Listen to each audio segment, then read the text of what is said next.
Welcome to Fix SLP, the podcast shaking up the field of speech-language pathology. We're calling out the barriers that hold clinicians back, fixing broken systems that limit our care, and giving the power of our profession back to the people who live it every day. This is where fearless clinicians come together. It's time to change the field with our voices, leadership, and advocacy leading the way. So let's fix SLP. Hey everybody, welcome back. It's Jeanette. I have a special guest with us today. Don't have Preston. We are always accommodating when we have guests. We accommodate their schedule first, and then if Preston can jump in, he can. So he's, fortunately or unfortunately, I don't know, depends on if you like him, he's at work. So before we jump in today, I have two things I want to talk about. First is just a reminder that if you are in the DC area during the ASHA convention, or if you're attending the ASHA convention, Friday night during the convention, we are having our Fix SLP After Dark meetup. We've got tickets on sale at the top of fixslp.com. We have paid for security. We are going to have snacks, a DJ, a really cute, intimate setting to get to chat with all of our fixers and let you guys chat with each other so you can network and make new fixer friends and just have a good time with us. Tickets are limited. We wanted this to be a smaller, intimate event, so please don't delay. And also, 2 weeks prior to the event, the price jumps up. So if you want to save a little money, don't wait. Go now, fixslp.com. You can get tickets there. And the second thing I have is to thank our sponsor. Our sponsor of today's episode is Verse Therapy. We have spent quite a bit of time getting to know the folks over at Verse. We want to make sure that any company that we are talking about on our platform is reliable. And we do the best we can. And we agreed that Verse is killing it. They are sort of like a business in a box solution for SLPs who aren't happy with their corporate jobs. They're not happy working for school districts. They want to start, run, and grow their own private practices. Listen, I own one. I own a private practice. It's tough. I build nursing homes. I don't have a brick and mortar. I don't travel to do home health or Part B because I didn't want to get credentialed. It just felt like a headache to me. So I stick to nursing homes only. I build the nursing homes. But if you're someone like me, Verse Therapy's mission is just to make private practice a little more realistic for SLPs by providing you with the credentialing, an AI integrated EHR. They give you marketing support. They do monthly trainings, which sound really cool. So not only are you paying for the service, but they're building you up as a business owner, which is so important because none of us are trained to do this. So they're going to help you build your brand, run your practice. They've got an experienced team behind you. Go check them out at versetherapy.com. When you support our sponsors, you're supporting our team directly. And we thank you for doing that because we can't keep doing this without the support. So let's jump in. I've got Kara from Oregon today. Welcome to the podcast. She's going to share her story of her part in the Oregon Senate Bill 1168 that recently passed and was signed into law that requires home health and hospice agencies to pay their healthcare workers per hour, not per visit, which is huge. I know I have some questions that other people have asked, so we'll ask those of you. But why don't you start by telling us who you are, where you work, what you do, and then we can go from there. Awesome. Thanks, Jeanette. I'm Kara Hayden. I'm a speech language pathologist in Oregon, primarily working in the Portland metro area. And I'm an augmentative and alternative communication specialist. I work on a very small team in our home health agency. Is that adults, kids, everybody? It's all adults currently. Okay. And have you always done that, or have you worked in other areas of the field? So I used to live out in Hermiston, which is Eastern Oregon, and I worked at a critical access care hospital and healthcare system out there, where I did a little bit of everything straight out of grad school. That's where I did my clinical fellowship, and then went on to be a full-time speech language pathologist there and clinical manager for a short stint. Fun times. And I did our video fluoroscopic swallow studies there. I did our inpatient, which is just like 25-ish beds. And we carried full outpatient caseloads from all the way from littles up to geriatrics, and then a little bit of home health out in rural areas. So a little bit of everything before I came over to Portland Metro. Ever since I came over to the Portland Metro area, I have been full-time home health, primarily adults, doing all augmentative and alternative communication. So I heard you say home health in rural areas. So you probably know better than anyone how difficult it can be to work a full-time job, quote, full-time, get paid full-time hours, and do that. Because there's a lot of driving sometimes in between patients, and we do not get paid for that, typically. Some people get mileage if they're lucky. I know I never have. And I've worked in the last almost 20 years, I've worked for 5 different home health companies. I've never been compensated for travel, and I've never received mileage. So why don't you tell us how you started this work? I know you and I have been talking off and on for quite some time, but what went on? Tell us the story. Well, when I came over to Portland Metro into home health and hospice, I'd had quite a bit of experience. And I don't want to misrepresent my experience in Eastern Oregon. I worked full-time at the hospital, and the home health that I did out there was part of my hourly job. So I didn't have to worry about not getting paid if the patient wasn't available when I showed up to their home, or didn't want to be seen, or was declining the cares. I was going to be paid for that time in my day. Nice. You're lucky. But it did give me insight as to like mileage and time driving between patients in a rural area, and gave me some insight into like, I can imagine how that would be difficult if you were working full-time rural in home health just for an agency.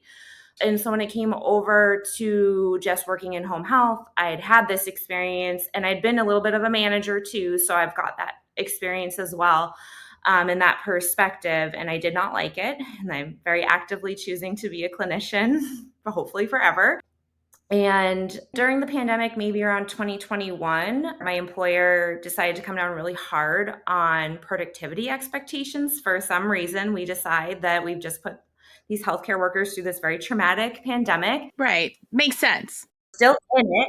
And we're going to come down really hard on productivity expectations. And that was a huge impetus for therapists to join a union. We had been toying with the idea. It had come up off and on at that employer over the years from what I had heard before I even joined.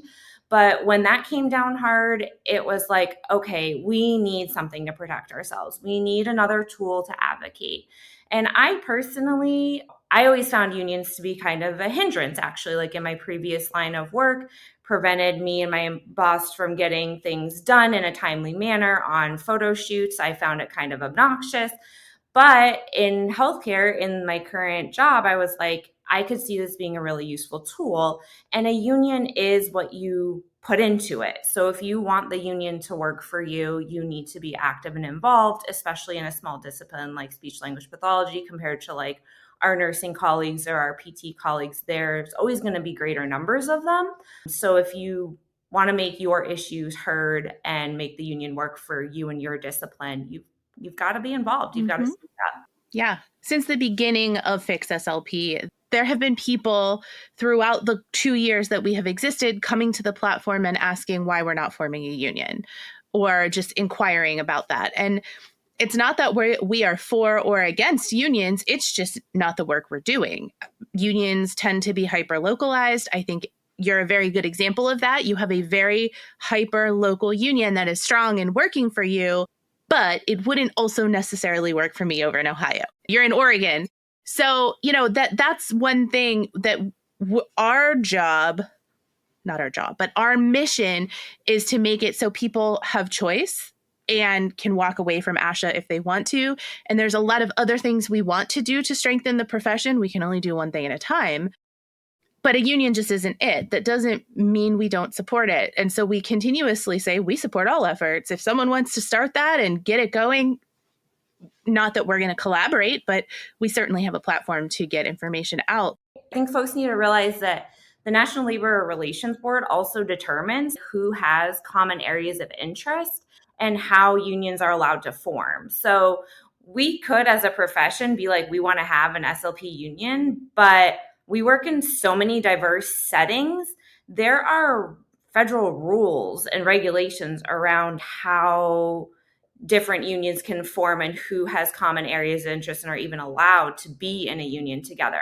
Even in just like healthcare, it is very workplace by workplace. You notice nurses might have a state union, but they literally are made of these tiny collective bargaining units, employer by employer. It is not one nursing unit like the way that maybe a blue collar union might be for all like pipe fitters or something like that, or welders.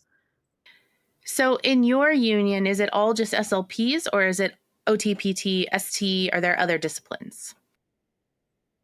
So we are a historic unit within the Oregon Nurses Association in Oregon, where our nurses were an existing recognized collective bargaining unit.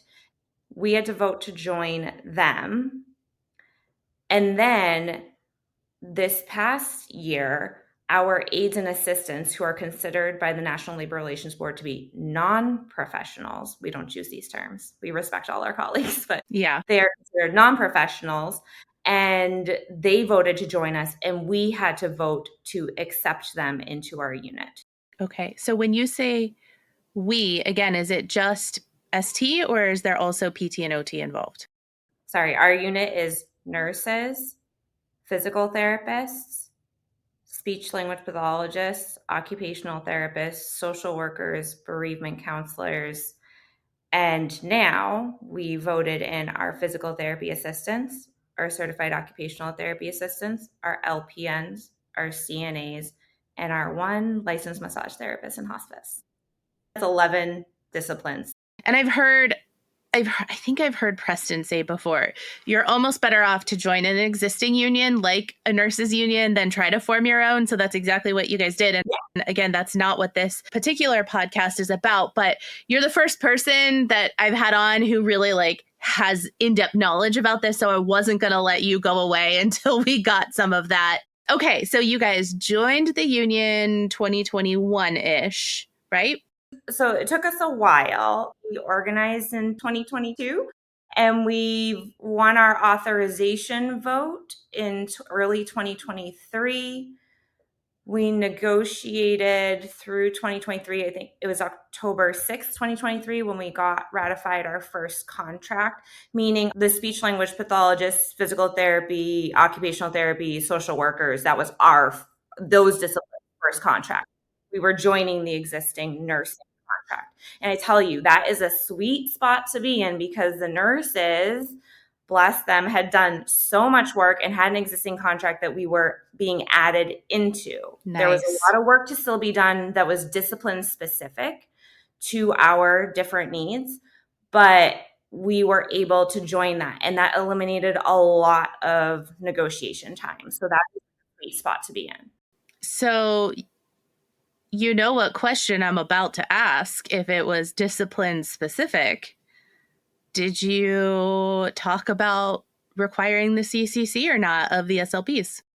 That is actually not in our contract. It never has been. And it's a workplace policy that a separate advocacy issue. One of our managers who's an SLP, who's incredible. We talked a lot about having choice, and the Fix SLP conversation had come up and really inspired us to ask if they would consider changing our workplace policy. And they did across all 7 states that the employer operates in. And they removed the C's from home health and hospice requirements for doing the job. So I'm pretty sure that's how we started talking in the first place, right? You messaged me to let me know that happened. And then we were going to announce it as a win. And then you're like, wait, hold off. Can I officially announce it as a win now? You can, but it's more complicated because our employer sold. I don't know what's happening in the other states now. I just know that in Oregon, that business deal has not yet been approved. So I'm like on pause with whether or not the Cs will be required in our future workplace. I think it's still a win that we can announce. You are a living, breathing example of having the conversation with someone, taking it to the decision makers, asking for it to be changed, educating, getting it changed, right? Yeah, and it was changed. For that job, it was changed.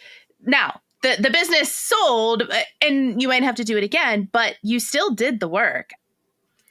All right. So you've negotiated that first contract. Nurses did most of the work. They were already there doing it. Then what happened? So in the fall, so we're enjoying our contract. Our aides and assistants are organizing now. They're wanting to join us, so they vote to join us, and we have to vote to accept them. They come on board. We start negotiations again in 2024 in anticipation of our contract expiring. During that time in the fall of 2024, again, this joint venture was announced, this business deal to sell 50% of our operations and hand over the day-to-day operations of our agency to another operator. And that was really concerning to us because that meant that like everything that we know about how our business operates, we're currently part of a nonprofit. So that's always been a huge difference in how we're able to identify community need and create like specialized teams to deal with that need. So our home health agency has a mental health nursing unit team that like goes around and just focuses on mental health needs. We have a wound care nurse team. We used to have a palliative nurse team and a remote monitoring nurse team. And both of those teams were eliminated. And then for speech language pathology, we have our augmentative and alternative communication home health team. We partner very closely with our local ALS clinics. That's like one of the backbones of our caseload, and creating that continuity of care from clinic and outpatient services to inpatient home over the progression of their disease, and then passing them off to hospice with like a really warm handoff, sometimes still being involved there to maintain communication until the end. So we have these specialized teams that like don't exist in a lot of other home health agencies. And a huge reason we're able to do that is we are a nonprofit, or I think that's why we're able to do that. And so we really focus on quality of care and community needs. And that really felt threatened by this potential business deal that is going to turn us into a for-profit agency. It has a lot of other motives. And our motive and my motive always is patient care and quality of care. And so while we have a contract and while labor rights and workers' rights go hand in hand with the quality of care that we're able to provide and our working conditions, there's only so much you can do through a union contract that can impact patient care. Right. And so we were looking around like, what else can we do? And we are in this unique position. We have our union here. Our union has some political power. That's something that you get from being in a union. And so we were like, well, what can we do here?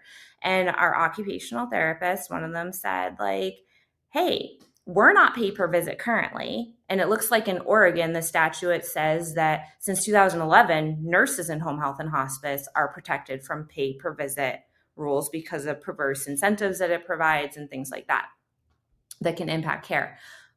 How come therapists can still be paid per visit? And we know many of those therapists are colleagues at other home health agencies who are miserable, don't love that pay structure.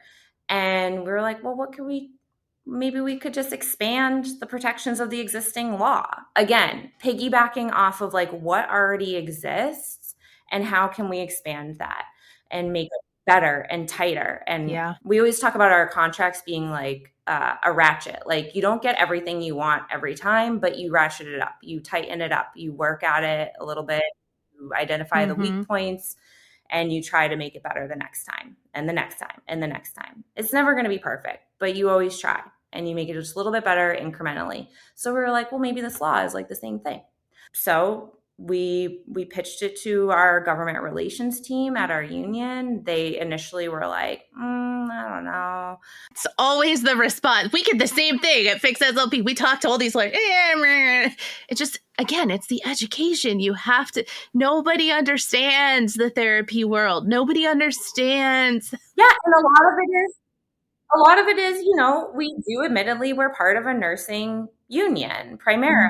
We are the first non-nurse unit there. So we have to be loud. We have to educate. We have to be willing to speak up and tell people and communicate, which SLPs are great at. Yeah. What do we need to do our jobs? What do we need for our patient care? What's going to make this better? What's going to let us do our jobs in the way that the research in our field is telling us that we should be doing our jobs? And so we worked at it and we just said like, hey, this is what we really need. This is what we think would work good. And they were like, well, actually that might not be like that difficult of a lift considering they had been the one to put forward the original law for nurses in 2011. So they were like, you know what, like, let's look at it. And then we explained some of the current issues our nurses are having, even with their protections against pay per visit, and ways that employers have maybe been manipulating that and to get around it. And so we added in our lawyer, this is where having a union, you do have these resources.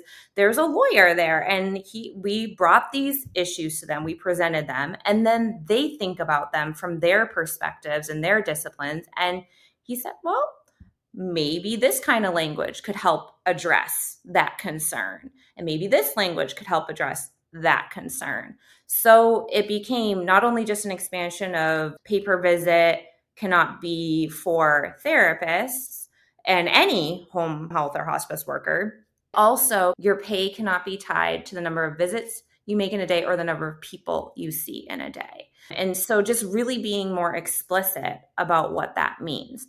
It does not mean that you can't have productivity standards. Your employer absolutely can have productivity expectations. That is part of running a business.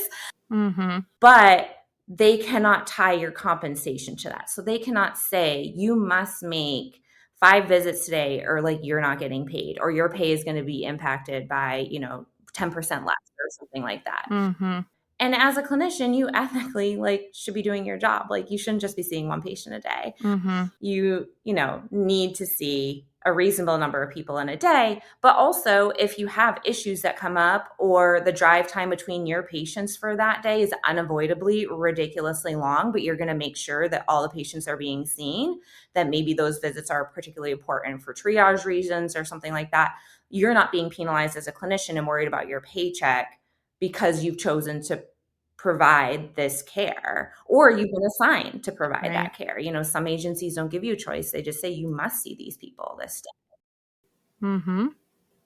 In terms of protections, that's where some of the questions have come up that I've seen online.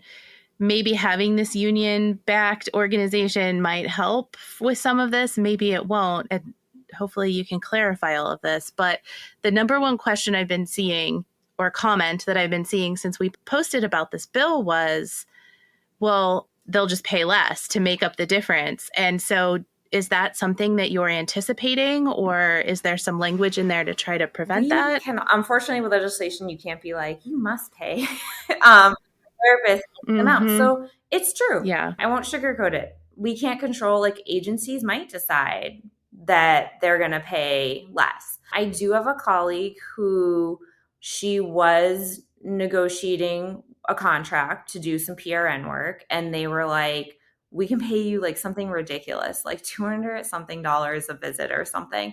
And she was like, really? Well, in January, you're not gonna be able to do that anymore because that's gonna be illegal. And they were like, okay, we can pay you $40 an hour then. That was their hourly wage that they gave her on the spot. And she negotiated them up to $60 an hour. Again, don't, just because, yes, they might try to lowball you, doesn't mean that you don't still have the power of your individual labor, even not being a union, to say, hey, you just said that you could pay me $200 and something for this visit. So it is possible, depends on how bad you're needed. And I had a brilliant professor who taught us in grad school, they need you more than you need them. And I took that to heart, and that is how I have operated ever since. And I have never had a problem. Those are great words to live by. And I just encourage like anyone, whether you're unionized or not, like when you're negotiating a job or like interviewing for the job, like you are interviewing them as much as they're interviewing you. Like you want that to be a place that's going to work for you and that you're going to be happy at and be able to practice the clinical practice that you want to practice. You need to be able to practice for your license. And so I just think it's important to ask those questions. Even if you don't get that job or you turn that job down, just asking those questions, the more of us who are asking like, oh, what's your reimbursement rate?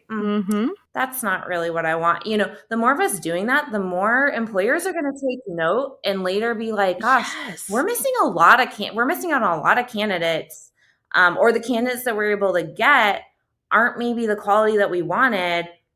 But you're like, it's because we're lowballing them, and so and they're not staying, and they might not ask why, but if you ask those questions at your interview, like you may not ever get an exit interview, but you always get an interview to start the job. If I don't get an exit interview, which doesn't normally happen in therapy, I make sure they know why I'm leaving.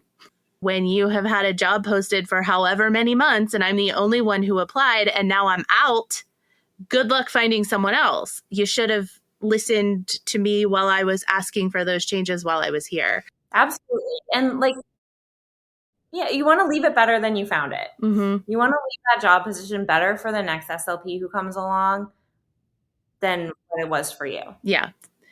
So in my resignation, I will make sure it is clear.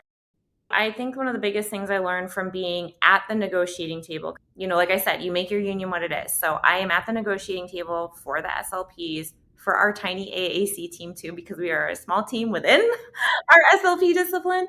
And just to give people some numbers for context, like there's probably approximately 200 something nurses in our unit. There's maybe 75 PTs, 45 OTs. There's 12 SLPs and there's 3 AAC SLPs. But we are at the table. Love that. Our little group is very involved, and they give me feedback on what their priorities are and what's important to them. And we share the workload amongst us, and we communicate about what we need. And you would be surprised when I've been at the negotiating table, your directors are more open to change than you think. They just don't know your job. And you need to help them, and you need to educate them in a kind, respectful way what the issues are and what would make it better for you and for your discipline. And they are more often than not more willing to consider it. Do they have job constraints? Absolutely. And one of the best things you can do is ask them what are the difficulties that they encounter leading your organization or making those changes that that they see once you've educated them about, and how to make that happen. I'm glad that your admin and the leaders have responded like that to you. That actually has not been my experience. It's not always the case, and not on every issue. So you guys came up with the idea, lawyer gave you some language. You had to get a sponsor for the bill, I'm assuming. Did they take care of that for you, or did you guys have to do that? That is the beauty of having government relations team at our union. Nice. Our union is well known at our capital. And so they did get us a chief sponsor, and then they set up some lobbies. And again, like I said, they're mostly a nursing union. So they have an annual lobby day where they bring all of their main legislative priorities. I would say that we were maybe not a main legislative priority, but we made it a main legislative priority. Good for you. We were loud enough with our government relations team about it and passionate enough. And we showed them that we had members, and members meaning other colleagues of mine at our agency, that wanted to go down and lobby this bill. And so they actually set up a mini lobby day just for our bill, where we went down to the Capitol with one member of our GR team, government relations team. Nice. And it was almost like being on a field trip where we didn't have to worry about the logistics. All the meetings were set up for us. We just had to worry about telling our story. And that comes so easily to us as healthcare workers. Just talk about your job, Yeah. And like the fact that you don't get to pee in 10 hours, or that you have colleagues who are like peeing in bottles in the middle of like a field or something, or you are eating while driving all the time because you never get to take a lunch break. Mm-hmm. Just telling them about your job, telling them about your day to day, telling them why this bill is important, how you're not able to get paid for follow up phone calls to doctor's offices to coordinate care and referrals for your patients, like all things that are critical, especially when you have patients who like have communication disorders. It's not so easy to tell them to like follow up with their provider. Right.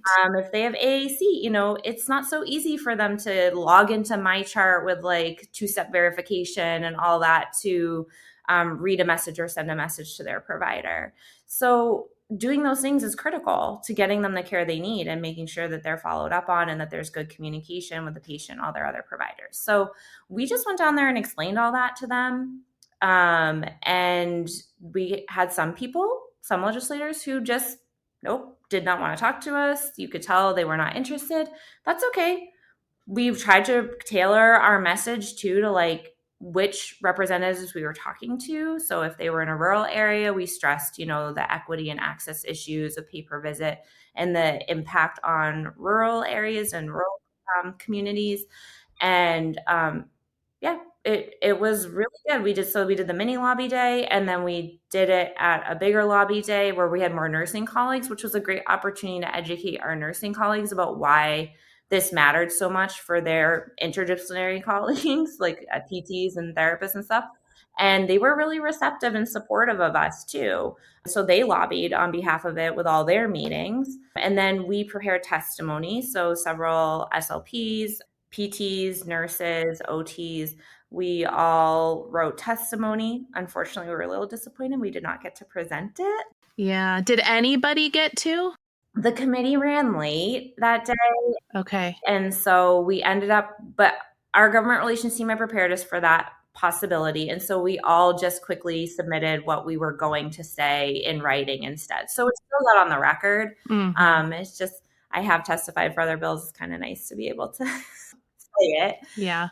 But yeah, so it was a multidisciplinary effort. Like when we went for a mini lobby day, it was me, another SLP, a PT, a PTA, an OT, and a nurse. So really, like, I think the more voices, the better. Mm-hmm. But also, any voice is better than no voice. Mm-hmm. And so even if you're on your own in your state, like, just speaking up. I don't know if this is the same in every state, but we're going through this process now in Michigan. Our bill is not yet signed into law. Our girls, Michaela and Alexa, got their own sponsor. There was no lobby day. I think they did go meet with him just to meet with him, but I think he was already sponsoring the bill, or maybe it was right before he decided to. I forget that far back. But we put out a package for a call to action for clinicians all over Michigan to write their representative. And so we didn't have to have a lobby day. We did it like that. And people in Michigan got really involved because Fix SLP, our sustaining partners, funded the postage for that. So I ordered stamps. I shipped them to Michaela. Michaela got them to people. And she then also ordered some stickers and mailed those out to people so they could all send letters. And that's how we did it. And it was just as effective. And so we did get to testify. It was the sponsor of the bill, and then Alexa and I really wanted Michaela to do it, but she wasn't able to. But I'm licensed in Michigan, so it was just as appropriate.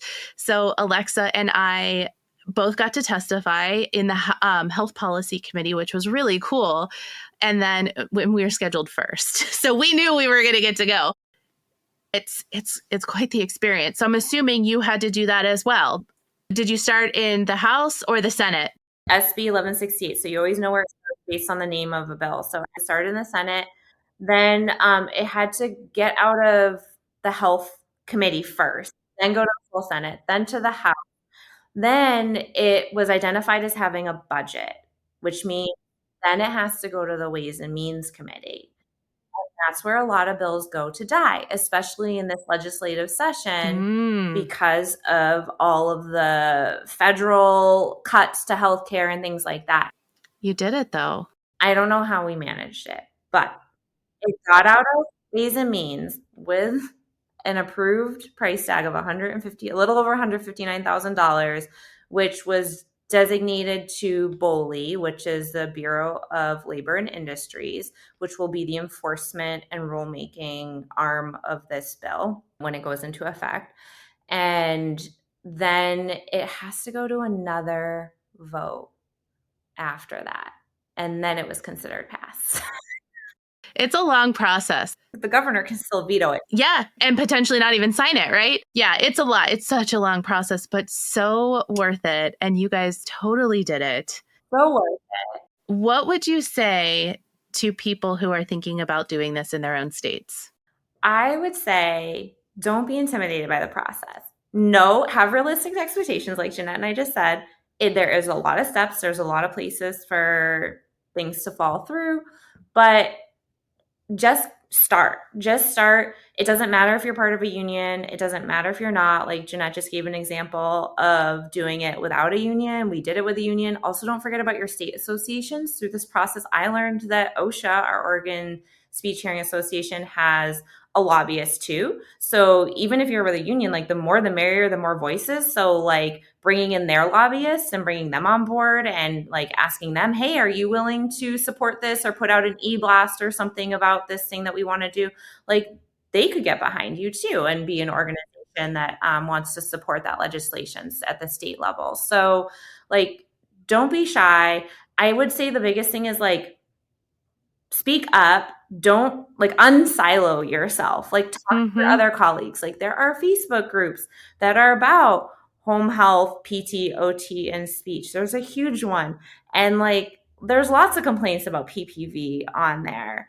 Maybe there's some allies on there that you can become friends with in your state, and you don't have to become besties. Like just become legislative besties, and collaborate on it and get together and start. Talk to your representatives, and then identify other people in your state who might live in other areas because they can easily get meetings with their representatives. What it's hard is when you live in one area of the state and you need to get a certain representative or senator from another part of the state that you don't live in. Yeah. When you live in your area, like your senator and your representatives are supposed to talk to you. Like they're supposed to have meetings to you. That's their job. Yes. It's not their job to meet with constituents from other parts of your state. So that's where you want to talk to other people who live in other parts of your state. And honestly, don't be afraid of that dialogue. Like even if that person disagrees with you about certain things, that dialogue makes the outcome stronger. Yes. Having that back and forth and having a little disagreement and having the conversation. So don't be afraid of that. We ended up with 11 co-sponsors, and I'm getting chills. I think it's because our Michiganders, our Michigan fixers, were so good about sending letters to their representatives, but that by the time it came in front of them or they were asked if they wanted to co-sponsor, a bunch of them got on board. And that's why we're not really concerned about it passing the House, because we did that work. Are we going to have to replicate that in the Senate? I don't know what that's going to look like yet. But again, if we have to do another call to action, we will. We're not sending, again, nobody's going there for lobby day.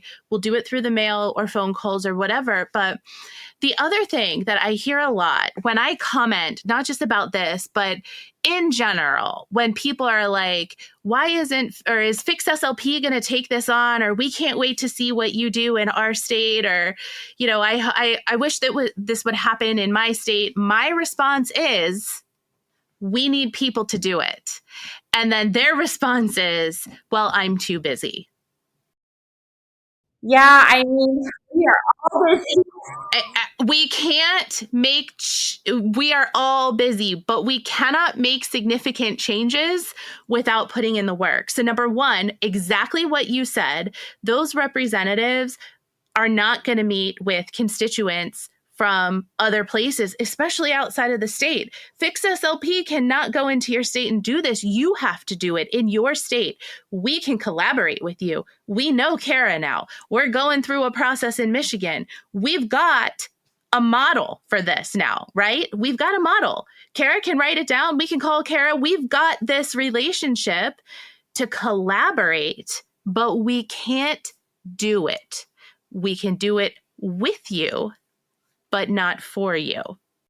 Yeah, I mean, the same goes for our union too. The union is us. Right. The union doesn't do things for us. We tell our union what we need, and they give us the tools and the support to make it happen. But they are not jumping in and proposing things for us or doing things for us. Our contract, the issues that we have for speech language pathologists in there, we bring those issues to them. They help translate that into contract language. And I tell my colleagues all the time, like, if they don't like what the union is doing, okay, tell me, your coworker who's sitting on the chair, what do you need? What don't you like? Let's see how we can address that in contract language. But I can't do that unless you talk to me and tell me what you need. I am not a mind reader. And you have to think about who has legal obligations to who. And your state representative does not have an obligation to someone from out of state or even from the next district over. You have talk to people. And honestly, we are all so busy. One of the best pieces of advice, I don't remember where I got it from, but I read it or heard it somewhere, was like, you just do one small thing towards that big goal every day. Yeah. Like those meetings with representatives, they're busy. They really only take 15 minutes. I've done them while I'm driving. Because talking about your job is just so natural and you're going to be so passionate about it. It's really not that hard to do. Yeah, it's just really not that hard to do. It doesn't take a lot of time at all. You can make the time just a little bit every day. Your testimony can only be like 2 minutes or less. And listen, we've got Preston. Okay, this is his job on our team. He will write your testimony for you. Oh my gosh, if you missed our episode where we played some of that testimony, Preston wrote those. Okay, he's so good. He's good. So, again, we can collaborate with you. We can't do it for you. Through this whole Michigan process, especially once it started getting some traction, Preston was at every meeting. I was at a lot of them. If Preston couldn't be at one, I for sure was at one. So, we were collaborating with Alexa and Michaela before they were on our team, because they were the last to come on. We just did all this work together that we didn't want them to go away. So we figured it out, and now they're just here and we love them. And now, they're helping others too. Again, we didn't have the pre-existing relationship. We built that relationship because we were attending meetings with them as people outside of their state. Maybe I'm remiss in saying this. When you look at what has to happen, it is a lot of steps and a lot of things going on, but it's really not that much work. Like, it doesn't, especially if you have one or two other people doing it with you. There are times, of course, where if you're doing a letter writing campaign, where of course Michaela was hearing from people daily via email or DMs, but a quick response was, okay, I'm sending out stuff later this week, send me your address. And then she had to take the hour or whatever to send stuff out. It's not like you're tying up your entire day, weeks at a time doing this. If you have to go to the state house to testify, yes, that can take some time. And if you can't, there are other people that can do that in your place. So we're actually finding that smaller teams are more effective. We have these state teams with more than 3 people are too many. The state teams that we have where there are like 2 or 3 core individuals getting the work done are becoming the most successful. And then there's people on the outside who can help when you need them through a call to action. It makes sense to keep the core team very tight and small. And then those people know people and can pull in partners for certain steps along the way. Yeah. Our core team that did this was pretty small. And like I said, they were like the 1, 2, 3, 4, 5, 6 of us really, who really followed it like tightly. But there were many others in our unit who I don't even know, who had meetings with their representatives from their areas that they live in. I don't even know who they are. Nice. But they had a meeting here or there, but virtually, because they couldn't make it to the state house. The state house testimony, you can go in person. Most houses let you testify just by phone, audio, or video. So you can literally just be going about your day, have your testimony ready to go, and pull over by the side of the road. And when it's they'll give you a heads up. Hey, so-and-so is on deck. And then you just pull over, your testimony, you give it, boom, it's done. Yep. You gave testimony. In Michigan, they gave me that option. I was like, excuse my language, but hell no, I am coming in person. Okay. No, I will drive the 4+ hours to make this testimony. No one is holding me back. This is happening. And I specifically said to him too, we're hoping to replicate things like this in other states. So I want to fully go through this process so I can walk beside other people and prepare them for what's going to happen. So if I don't go through it myself, I can't tell others what to expect. So, I got a hotel. I drove up the night before, got a hotel, and I did it. Will I drive there again every time? Probably not. Again, next time I might do it over the computer. But to me, this is part of my job at Fix SLP, is to do these things so others can do them. Because again, if I am saying I'm going to collaborate with you, or Preston's going to collaborate you, or Michaela or Alexa, we're all doing that. So Alexa went to the last one with me. Michaela was going to go for the vote.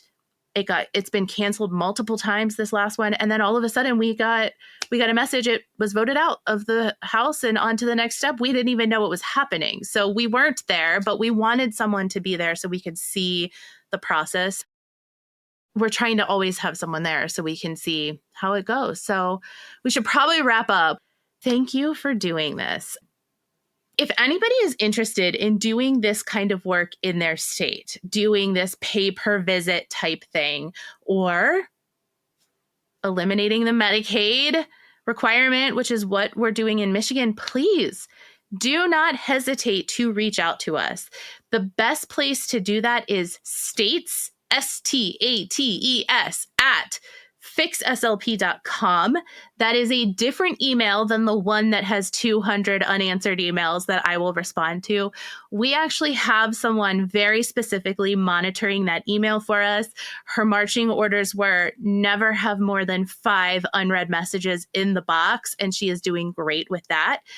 Now, you will get a response. Does that mean we take action right away? No, it does not, because then it comes to me and you get what you get. We need more help. It's just me and Alexa and Michaela. We all have our little thing. They do great at their little things. And then I have 27,000 little things plus all the other things. So we will get with you. I promise. And that person who's monitoring that email is very good about staying on top of me. And we'd love to collaborate with you. That's why we're here. And we have a huge platform. Kara had a union. You don't have a union, or maybe you do, but if you don't, you have the fixers. And we're not a union, but man, are we strong. So Kara, thanks again for coming on. Your story is amazing. We didn't have anything to do with this, but what a cool win for SLPs and all healthcare workers. It's exciting. Hopefully now people can negotiate rates, because I know that's a concern, but it should be doable. So thank you. Thank you. And you keep saying that you didn't have anything to do with this. However, just the fact that there are other SLPs out there being loud about making change in our field gives other people like myself and my coworkers courage to make change in our state, in our field, in our neck of the woods. So it's contagious. We inspired you. Yes, it's very comforting to have other people out there being loud at the same time and making change. So we are part of a larger movement of wanting something different for our field, and we can do it, and we want something different for our patients. So it's awesome. All right, Kara. Thank you. Before we go, I just want to remind you to go check out versetherapy.com. If you've ever thought about starting a private practice, but all of that administrative stuff is what has held you back, it's at least worth looking into. They have launched in 14 states. They're looking out into the future to adding a bunch more on. If they don't know you're interested, they might not be considering your state. So go check them out.